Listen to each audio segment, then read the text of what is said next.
a skilled psychologist, and they're the lie detector. The questions that are being asked and the reactions that the person literally gives off there and then when they're asked awkward questions is what the person who's operating the polygraph machine is looking for. It's the operator that has the skill. It's the operator. It's just a what do they call it in movie terminology? I've forgotten the name for it. There's a name for like a set piece of prop that's not really integral to the plot, like the briefcase that opens up and has got a gold lamp in it in Pulp Fiction. There's a terminology for that. I've forgotten what it's called. But like a piece of narrative that isn't important. It's just to misdirect your focus. A MacGuffin? MacGuffin. It's a MacGuffin. Exactly. The lie detector itself, the polygraph machine, is a MacGuffin. The guy sat in front of you asking the question is looking at how you react when they say, "Did you kill her?" And you go, Well, that's like the body language. "Yeah, but that's precisely what it is." Specialized in body language. Yeah, But not everyone's the same, so it's inadmissible in court, and it's no different than drilling holes in the head, really. Well, no, it's no different in terms of your body language expert analysing an interrogation by a police officer when it's all, under oath and not under oath. What's the one under Miranda rights? I forgot what the term is. But anyway, the point is that when you assess how somebody's reacted when they've said, "No, I didn't kill her," versus, "I told you already, I wasn't there. I was with my Auntie Susan, and me and her went to the shops, and then at 12 o'clock we went to this and that." And the body language expert says that wasn't a firm, strong denial. They're shifting uncomfortably in their seat. Personally, I think they're lying. You should go in and ask these questions to see if you can get a confession. That's what a polygraph operator would do. But see, that's why people are in prison now that didn't commit crimes, because there is no science to it. No, I agree. You're asking somebody who's reading body language for their opinion, and that's all they can offer. Is the person lying or not, in your opinion? And if you don't think they're lying, it doesn't mean that they aren't just exceptionally good liars. If you want to get a better idea of this, just so you know how this is applied, this is interrogation. So I said the other day I'm interested in the criminal psychology thing. That's just my tip at the moment. So if you want to get a better idea of this, watch the Behaviour Panel. So check it out. It's an exceptionally good YouTube channel for ex-interrogators. Some of them are army, some of them are working with the aristocracy. These are very well-versed guys in this discipline. And they're telling you, after watching like a guy stroll up to somebody on their doorstep after their son or daughter's gone missing, they shove a camera in their face, this is a reporter, and just ask them a few questions. "Do you know where your wife is?" And they will then look over those tapes and assess their body language based on how they react to certain questions. And they just give their opinion. Absolutely not admissible as evidence, because it isn't. It's a body language expert's opinion on whether or not somebody in their opinion is lying or not.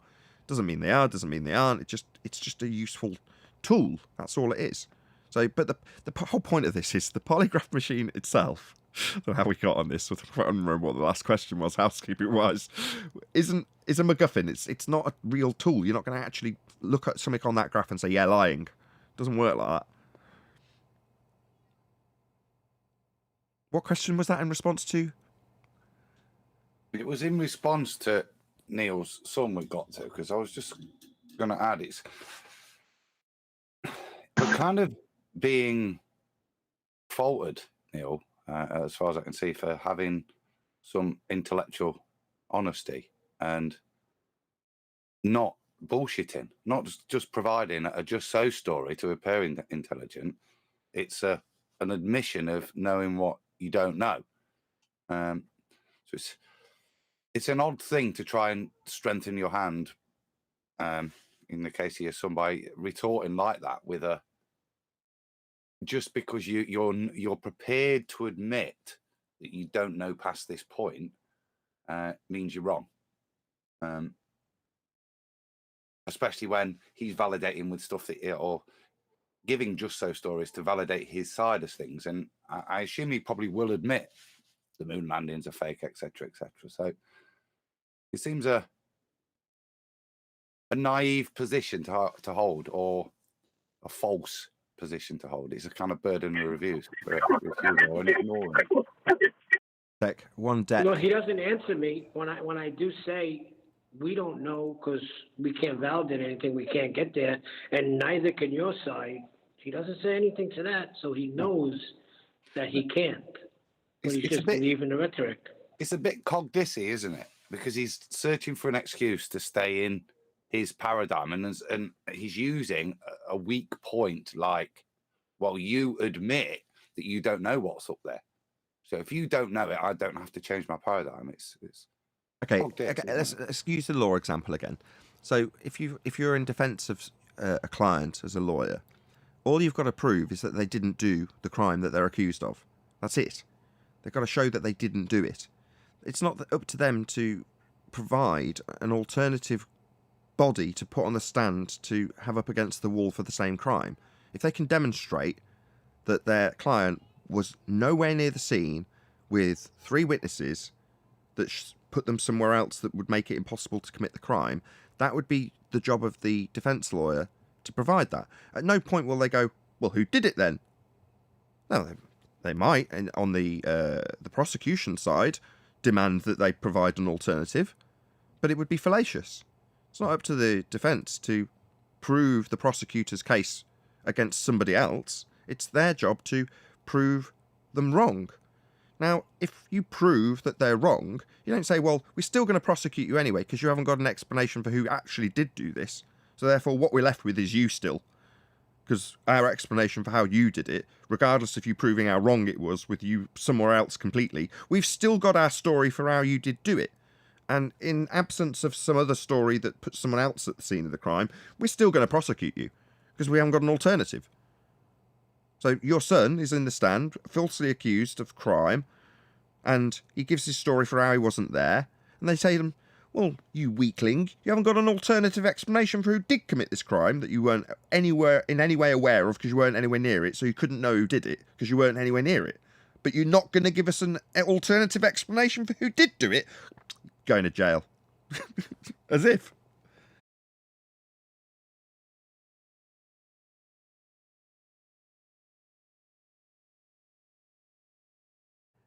Yeah, it's not up to... Refutation does not require a replacement.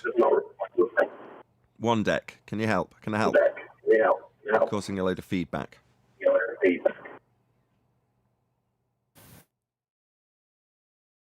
One deck.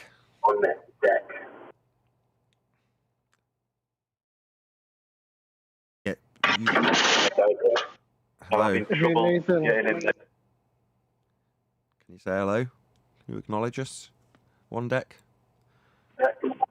I'm just trying to get in, Nathan. I'm having a bit of... Okay. Thank you for replying. Let's move on. Any evidence that you can have gas pressure without the necessary antecedent of a container to press upon? Oh, there was somebody in my chat that kept on whining about that. He said that you had to reformulate the housekeeping question, but it was all nonsensical. Because he said, oh, you can temporarily create a vacuum next to gas pressure. You need a container to create a vacuum. How? Anto 2266. Did you have something you wanted to add? And can you guys hear me? I've never used Discord before, so I'm trying to make sure that I can contribute here. Yeah, we can hear you fine. Oh, perfect. I would say I'm a Glober, and I would definitely would love to be able to learn more about your perspective. But I am a product of our school system, and I've only studied the issue of the a vacuum without a container from a perspective of a flat Earth, and I do truly believe that you are mistaken on the premise, and I would love to be able to present a few points if you have me respectfully, and if I'm wrong, then I'll go back to the drawing board. But I would love to be able to, I'm going to use the word debunk, that we need a container in the context of Earth and outer space. Sorry, in the context of Earth and outer space, would assume that we have outer space to begin with, though. So that would be begging the question, would it not? I'm sorry, I just want to make sure that I understood your question. You're saying that we do not have outer space? Our question is, how can you have gas pressure without a container? And you're saying, in response to that, in the context of outer space, so that's an automatic... just while I'm chatting, Anto, is that how you say it, Anto? Yes, it's like Anton with at the end. Yes. Gotcha. Just when you're listening, if you can pop yourself on mute, just so we don't get feedback. I don't know if you can find the button. Just when you want We to talk, can come do off that, it, yeah. and when you're listening, just pop your. That's perfect. So we asked the question: how can you have gas pressure without a container? And then your response is, within the context of outer space, I can explain how you're wrong. Well, ours is a question of how you could have gas pressure without a container, and your response is to automatically assume that we do have outer space. So I'm saying that's a begging the question fallacy, because you're automatically assuming the very thing that you're going to be trying to prove, which is that we've got a sky vacuum. So you're assuming it within your statement by saying in the context of Earth and outer space. So assuming we've got an Earth in outer space, that's begging the question. Do you follow? Yes, your premise would be correct. So I'll do this, and I have a few notes, and if you allow me, let me change then the perspective of at least what I'd like to propose. So so the question on the conversation is why Earth atmosphere, and this is what I'm proposing, does not get sucked into outer space. That is my premise. So let me try to change that premise. Just before you, Earth atmosphere does not get sucked into outer space. Yeah. So assuming outer space is real, the premise that you're trying to prove, that's begging the question, and assuming we have sphere-shaped air in a sphere shape. You said atmosphere. So you're assuming that gas takes the shape of a sphere arbitrarily? That's not what gas does.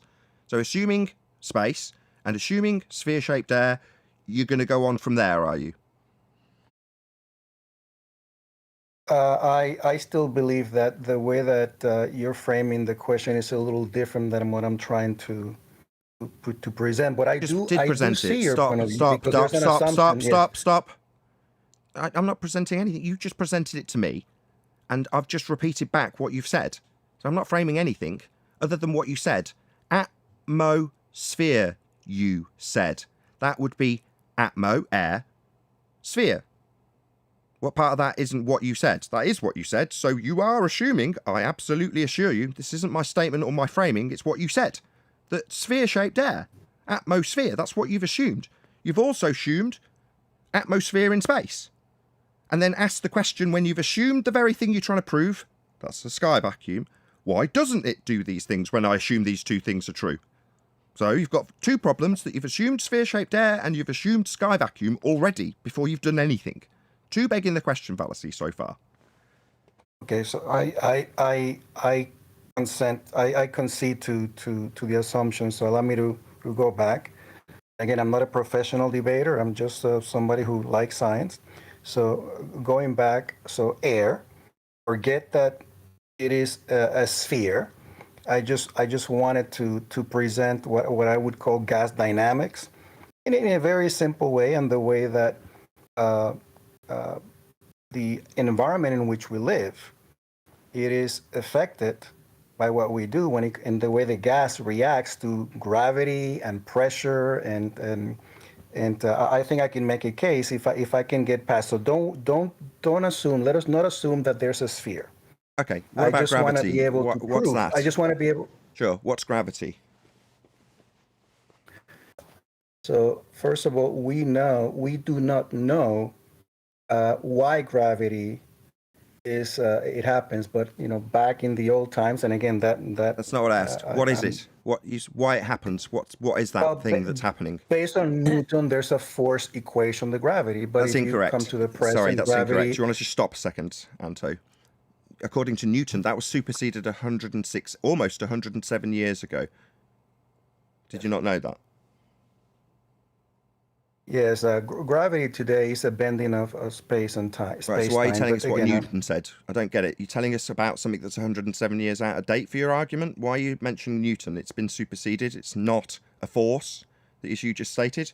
According to Newton, it's a force, but that's been superseded by bending space-time. That's correct. So let's not talk about forces of gravity, because it's not a force. End quote. Excellent. End quote, George Musa. Not really a force at all, end quote, Prof. Brian Cox. So we're not going to be claiming we've got a force to worry about. So when you said the thing it does, what is that exactly? What is gravity? Exactly. Gravity actually, again, as you mentioned, is the bending on space and time based on the mass. I see. What's time? Stop.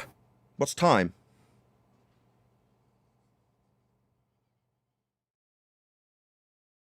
Hello? Bending of space and time, you said. What's time? Is it something that we can bend? No, it's... Sorry, stop! Based on... Stop! You said we're bending space and time. I asked what time is and if we can bend it, and you say no. So we're not bending time then? What are you talking about? What is this nonsense? So gravity, not a force. It's not time bending because we can't do that. So when you said we're going to concern ourselves with what it is it then? Well, it's not bending space-time. That's a concept. And it's not a force. So we're still at the stage where I say, what's gravity? It's not anything at this stage because it's not a concept. It's time bending because you can't do that. And it's not a force. That was replaced, superseded 107 years ago. We all clear on what gravity isn't? You're still yet to tell us what it is. And you are right. Science admits that we do not know why gravity exists. We just know that it does. What is it? We are able Don't to tell me that it exists. Tell me what it is. You haven't told me what it is yet. It's not a force. Let's summarize again. Don't tell me what it is and how it exists when I've just told you what it isn't. It's not a force, 107 years out of date. It's not bending time, because that's a concept. Can't bend time. You said no. So when you tell me, well, it's just something that exists, what the hell is it? You're still yet to tell us. That is not what I came prepared to talk to you about what gravity is. Oh, I don't know see. what You needed me. Did you need me to think of it as a force, perhaps?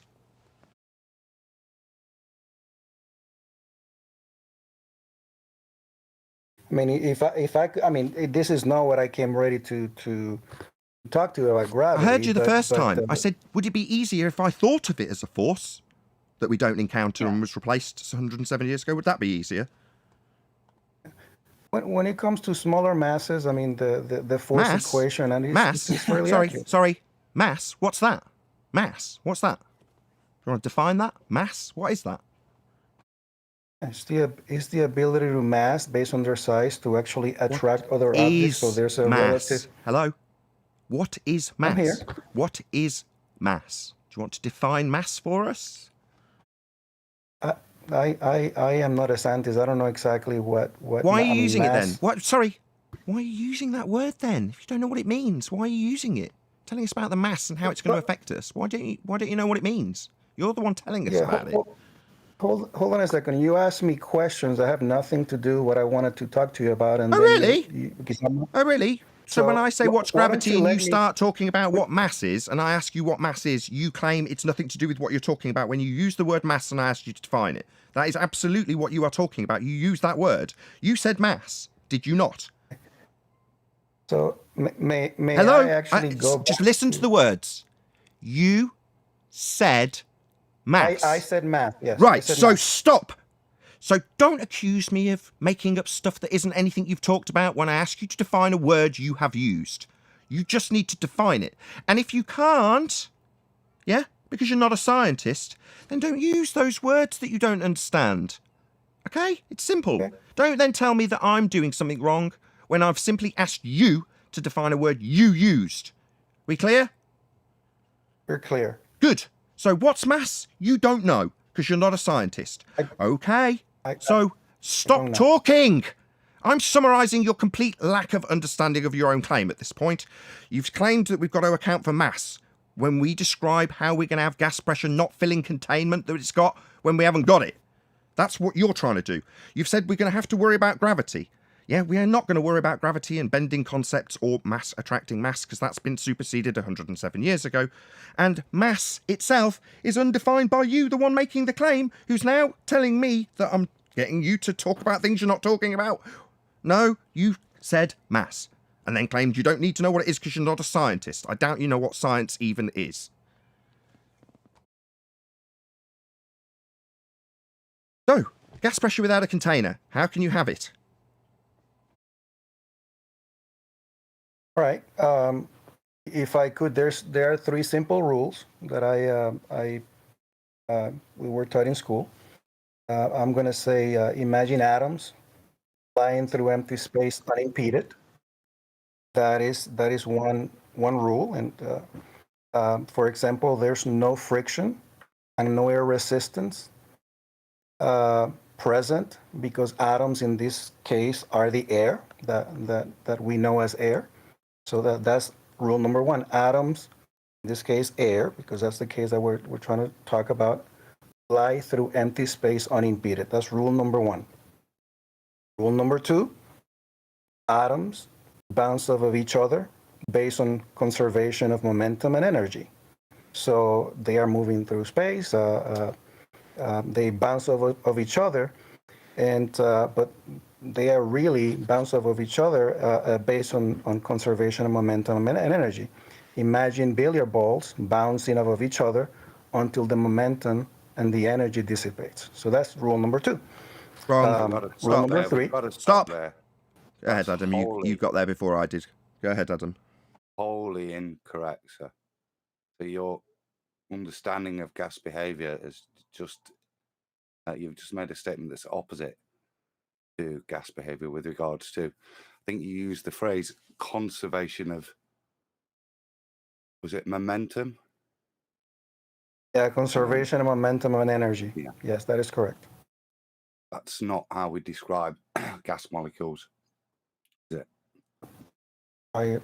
I'm not describing a gas molecule. I'm just stating a rule that atoms, in this case, I'm using the example of air, they bounce off each other until the energy dissipates, and they always move. That's the point I'm challenging you on. You're saying when gas molecules collide, they dissipate in their energy. That's incorrect.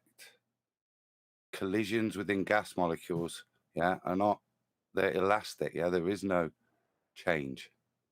There is no overall change within the system. Might be a temperature adjustment, but within the system, there is no change. Mm-hmm. So that fundamental and maybe I misunderstood. Maybe I misspoke.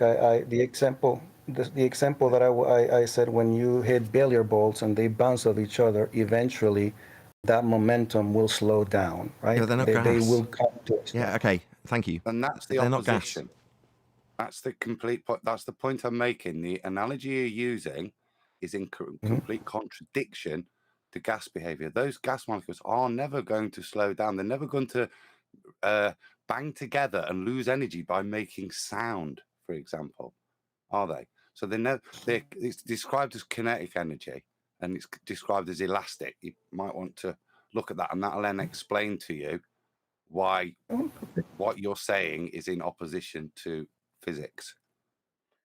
I just want to say very quickly, the only thing, Anto, the only thing that ever slows down the expansion of gas is temperature.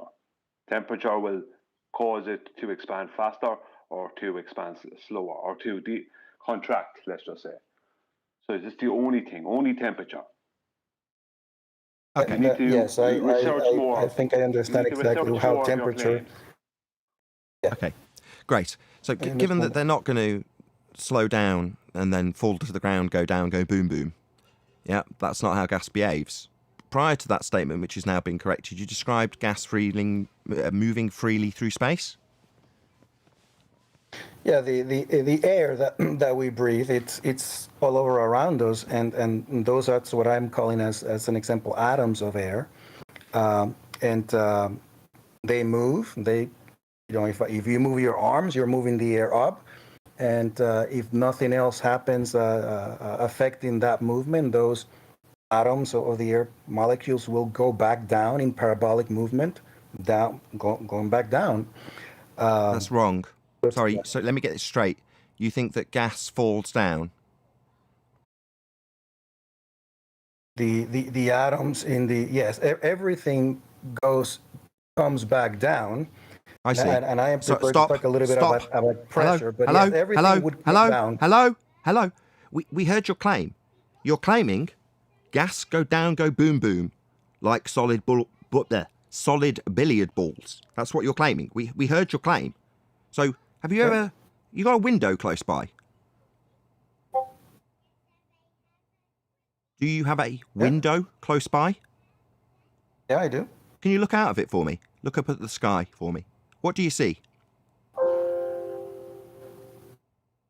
I see air, blue skies. Yes. Anything in that sky? Yeah. There's air. There's clouds. Clouds. And they're falling down, go boom, boom, right?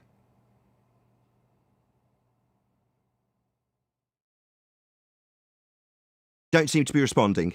You said that gas goes down, go boom, boom. Now you're responding while I'm talking to you. Now you're responding in the middle of my sentence. Very irritating. You have asserted incorrectly that gas goes down, go boom, boom like balls. Yeah, that's wrong. I've got you to look out your window at a cloud and asked you if it's going down. You still aren't responding to me, and now you're responding in the middle of me telling you off. What is your malfunction? Is the cloud going... You were asking me a question. Yeah, because there's a long pause, and then when I say you aren't responding to me, you then start talking. Yeah. Does the cloud fall down like billiard balls? No, they don't. No, they don't, do they? No. No, gas isn't falling down and making puddles. No, that's not correct. You are wrong. It's not forming a parabolic manoeuvre like a bloody billiard ball. You're just wrong. So, back to your original statement. Gas moves through space freely, correct? The air, yes. It's the air, so which I'm calling atoms right now. They are in air, yes. They are the air that we experience. They move freely through space, yes? I am not... space, are you talking space within our atmosphere? It's your statement. Yes, you said it. They are your words, verbatim. They are your words. That's what you said. Yes, they move through Don't space. Need you to carry on babbling. You just need to say yes and then shut your mouth. Do you not understand? I'm repeating your words back to you verbatim. All you need to do is say yes. Not suddenly have an issue with your own bloody words that I'm repeating verbatim. So, gas moves freely through space. End quote. Yes. You. Yes is what you need to say. Then you need to shut your mouth.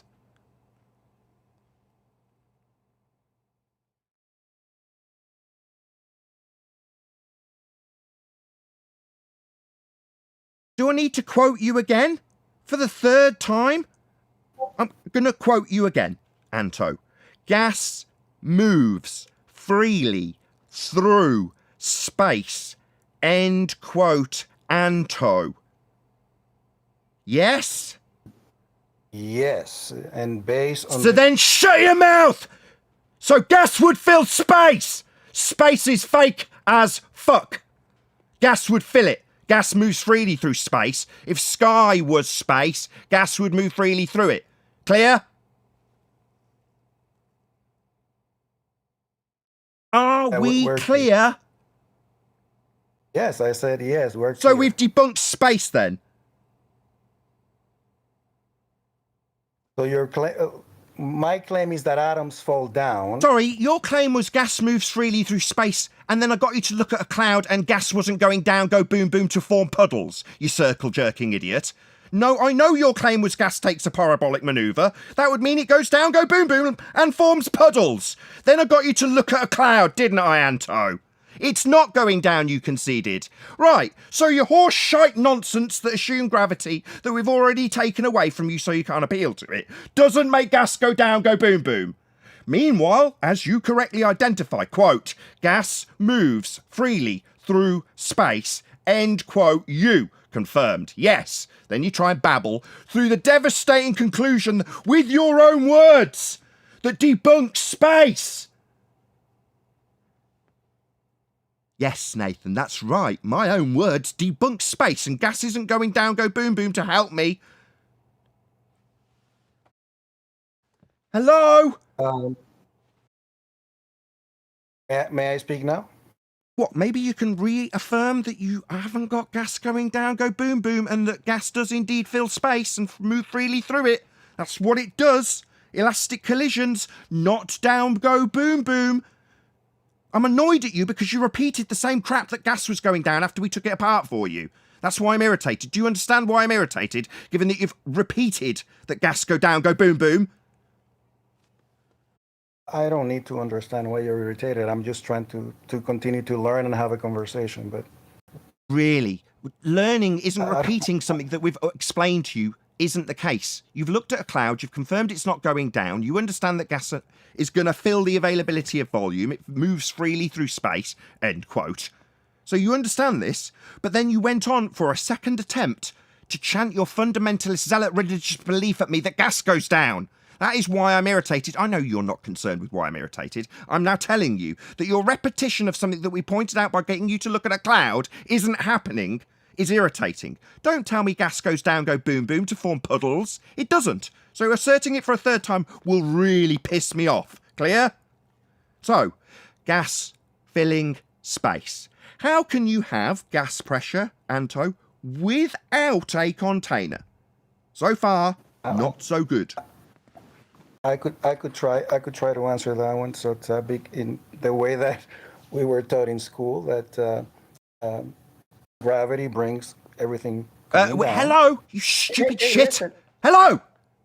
We already dealt with this. We told you what gravity is and isn't. It's not bending concepts of space-time, and it's not mass attracting mass. We already dealt with this. Why are you telling us your little childhood history? We don't care about your stupid childhood history. We've already told you what gravity isn't. You think telling us what you learned at school is going to help you? You told us you were here to show gas pressure without a container. I don't give a crap about your school. Shut up! Shut up! You would have. Oi! You would have. You stupid moron! Shut your dumb mouth! Shut up! Shut your stupid mouth! Shut up! What part shut up don't you understand? You chanting zealot fuckwit fundy. Is that what you're going to do? Chant through me while I tell you off? I don't want to hear you, child. That means shut up. You're a very disrespectful person. You stupid twat. You have just told me about your childhood history like I give a shit. This show is about the nature of reality, not your childhood history. Okay. And you asked me why is it that I believe that we don't need a container, right? Yeah, and you appealed to your childhood education about gravity. We have already taken apart that crap. Don't appeal to it again. Well, I'll say the reason why we do not need a container is because I'm going back to my premise, the air, right? The invisible air that we You say gas go down, go boom boom, you are going to get me ripping your asshole through your throat, mate. Wow. If you say gas go down, go boom boom for a third time, you've just told me already you're going to appeal to your original premise while you chant through the middle of me, objecting to something we've already taken apart. You feel that while I object to something we've already taken apart, that somehow that's your reasonable justification to still be talking through the middle of me. Yet you've already told me you're going to already appeal to gas go down, go boom boom for a third time, right? All I wanted to say is that for anything, for us to need a container, which we don't, it is just again to deny that because the things on Earth where we are and go up or down, and everything that goes up must come down. No, it fucking doesn't. Are you deaf? Are you really this deaf? Gas doesn't go... Sorry, what goes up must come down. So the cloud has gone up. Hello, stop talking. Stop talking. Hello, chanting, fundy religious zealots. Can you stop chanting? We've already taken you through this. I got you to look through a window when we were calmly discussing stuff before you became a prick, an unreasonable prick who chants his fundy zealot religious belief through me after we've already taken it apart. You decide that you're going to chant it through the middle of the third objection to the same thing. What goes up must come down doesn't apply to gas. I've got you to look at a cloud and ask you if it's going down. It's gone up. You've just said what goes up must come down. So the cloud's going down. No, it isn't. You've already conceded this. You're becoming a religious zealot, and you are chanting the same thing that we've already taken apart, straight through the middle of the objections to you chanting something that we've already taken apart. No, mate, gas doesn't go up and then come down again. It expands to fill the volume. That's gas behaviour. It's not the same as billiard balls. Your misapprehensions aren't tolerable. Don't tell me that you're here to learn when you're repeating something we've educated you on already. You ignorant prick. Comprende? Prick. Ignorant, unreasonable prick. And your only justification for these ideas is your so-called childhood education. Correct. Where Anto is wrong is that all the effects he's trying to attribute to gravity are all due to temperature. And what he's calling gas going down, going boom, boom, basically, and what goes up must come down. He's just detailing convection. So everything he's talking about is about temperature. Anto, you cannot have gas pressure, temperature, or a vacuum, for that matter, without a container. There are physics impossibilities. You're wrong. Yeah, and your education was wrong. That's why Nathan is angry at you, because you keep on going back to this education that was completely wrong. Wholly wrong, Brian. That's the only point. Yeah. I interrupted him where he shared his knowledge of gas behavior and elastic collisions, or inelastic as he was describing them. So if he's going to keep referring to it, he needs to at least recognize that this education he had is actually incorrect if he goes and looks in a physics textbook right now. Well, I'll tell you why I'm angry. Oh. No, go. Go, Go on, Eli. Eli. Go, Eli. Go. Went inside a tunnel, probably in the train. By the way, thank you for your perspective. Even if my childhood education is incorrect, nobody grasps new concepts in the in the flip of a coin when somebody else is yelling at you and insulting you. But it's my first time ever actually talking to so-called flat earthers. But I have to admit that. Thank you for that. Your treatment is well, I'll apologize to you. The reason I get so short with you is because typically with anybody who comes here to present their globe faith to us, they will do what you have done multiple times, sometimes in excess of 100 repetitions of the same thing that we have disproven.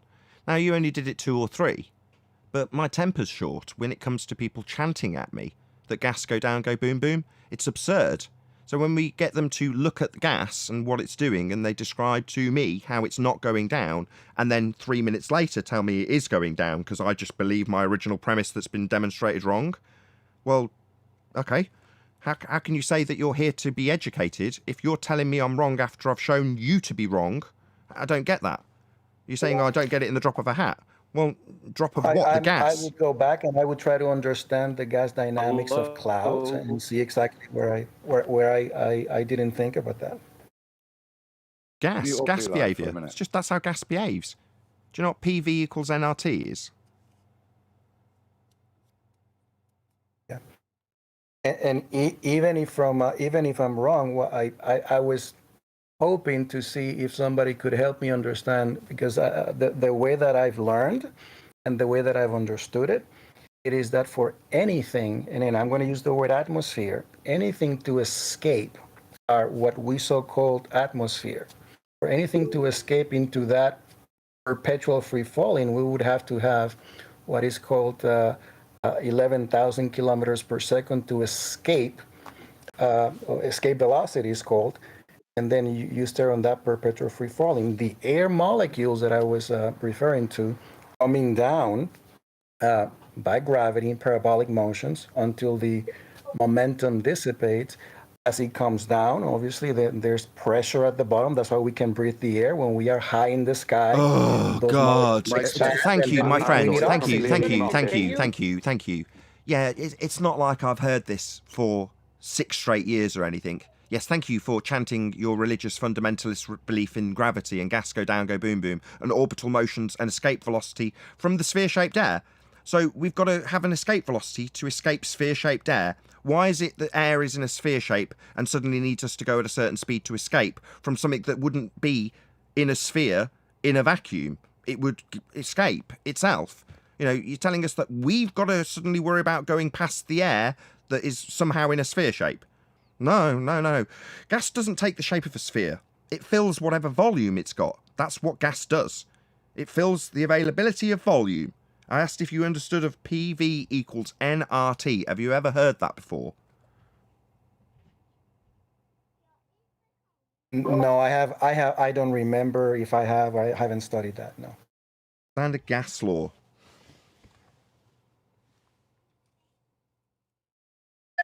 Oh, mic check.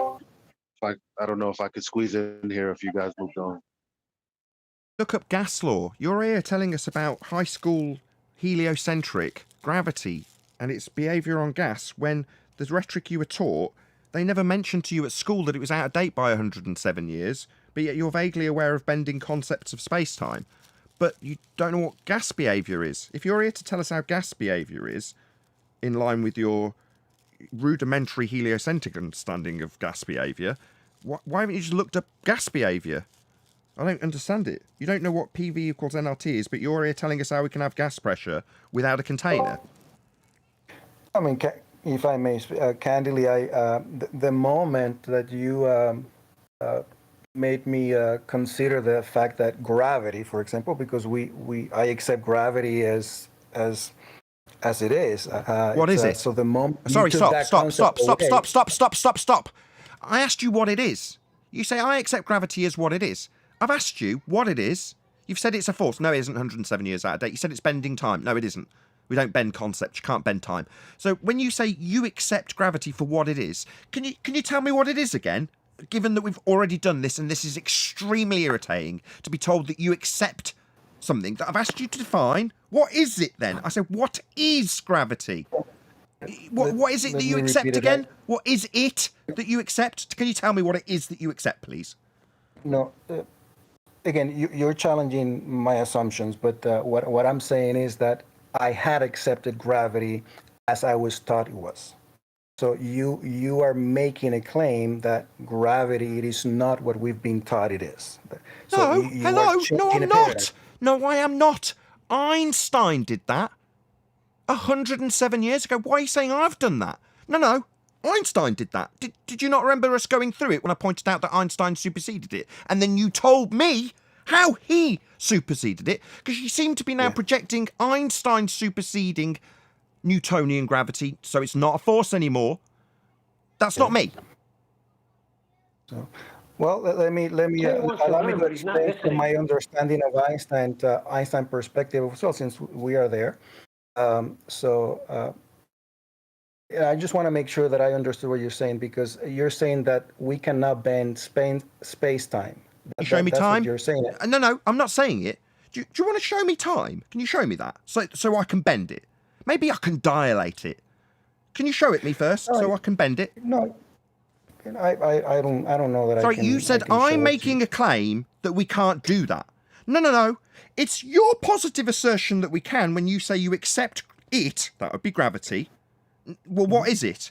Bending conceptual mediums is what it is. And you say, well, I'm making a claim that you can't do that.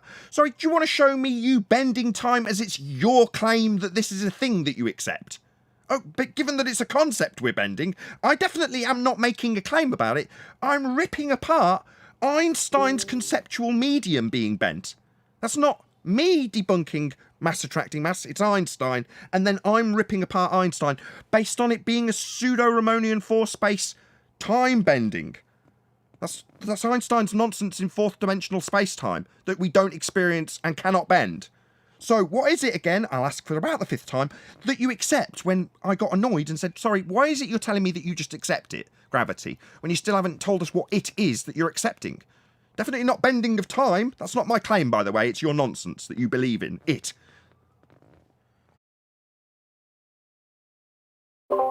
Yeah, as I said, I mean, it's a little bit above my head. I go back to, I was always taught that gravity is this thing that keeps us down to the ground. And I mean, I accepted it on the premise that, I don't go flying off so it's, you definitely have a lot more information and knowledge than I do when it comes to that.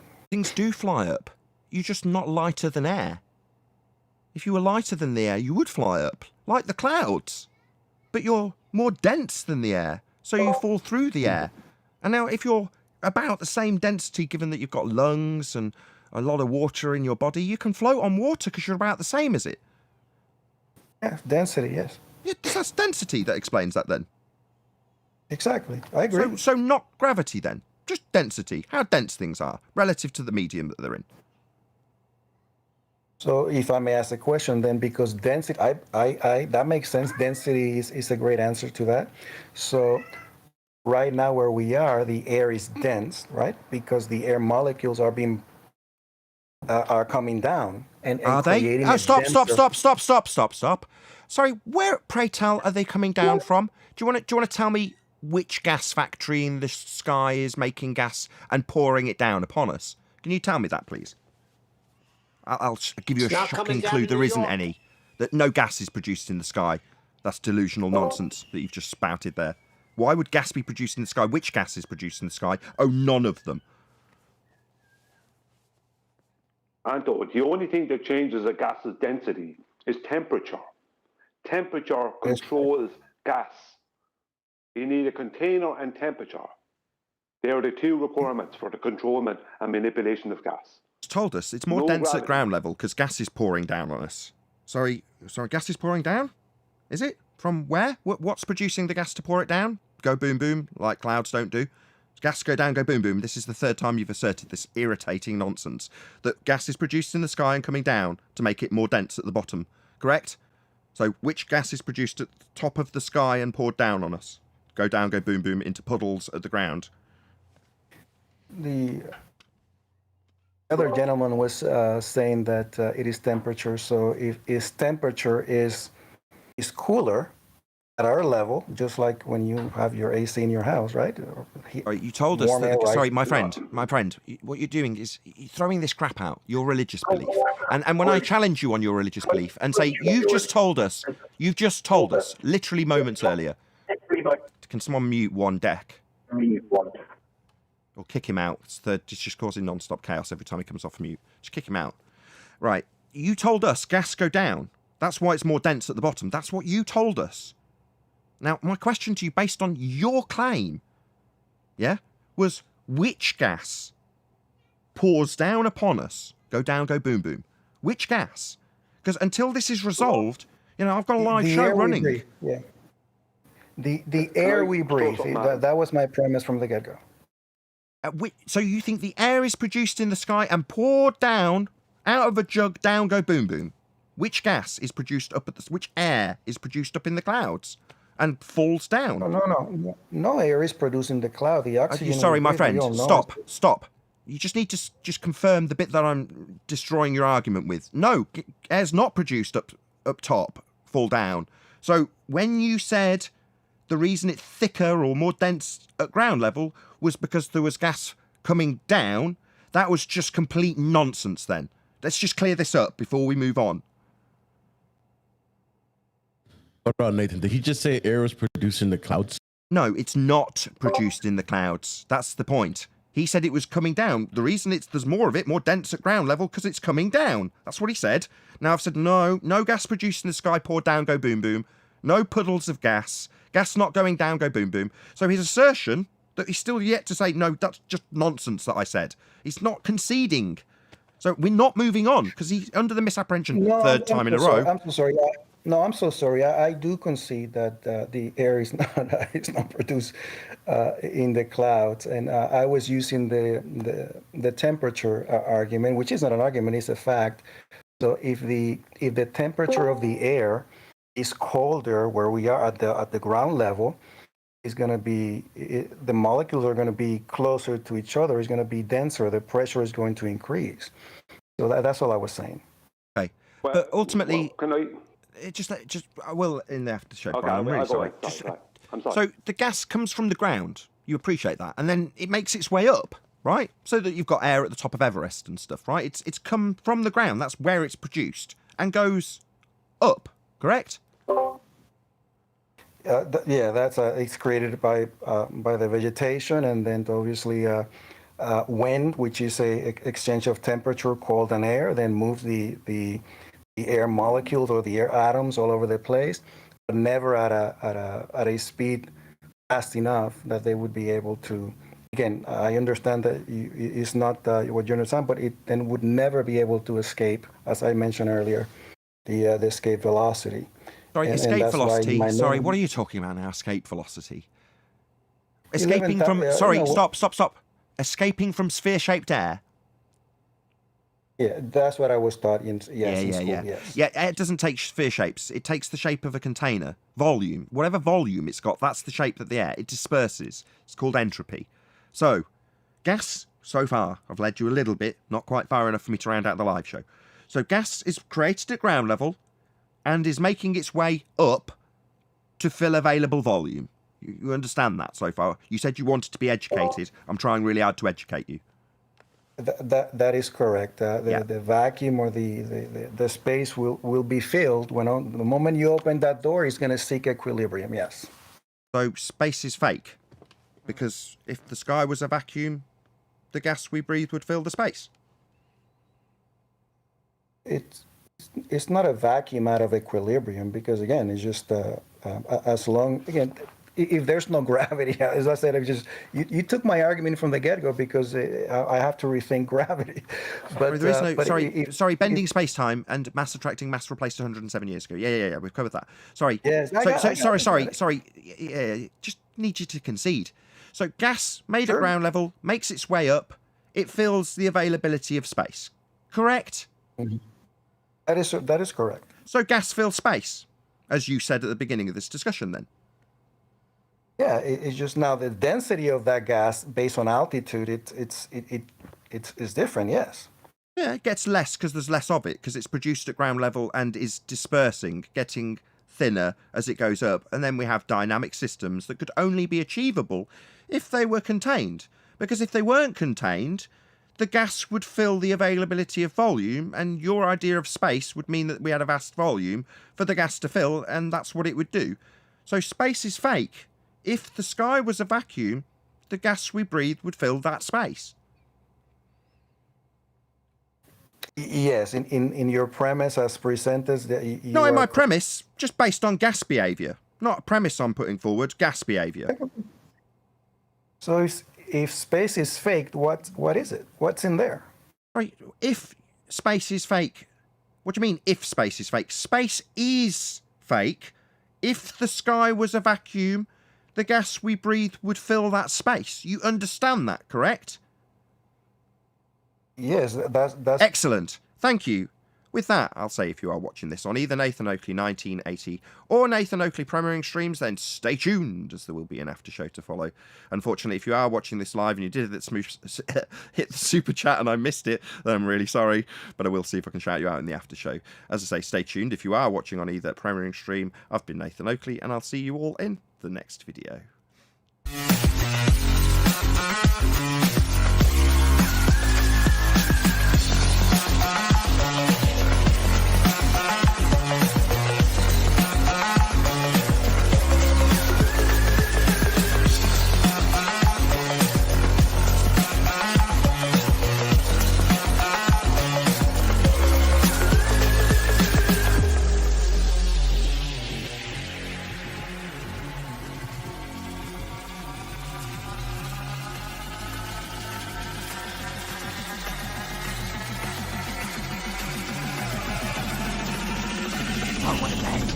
What a lovely day!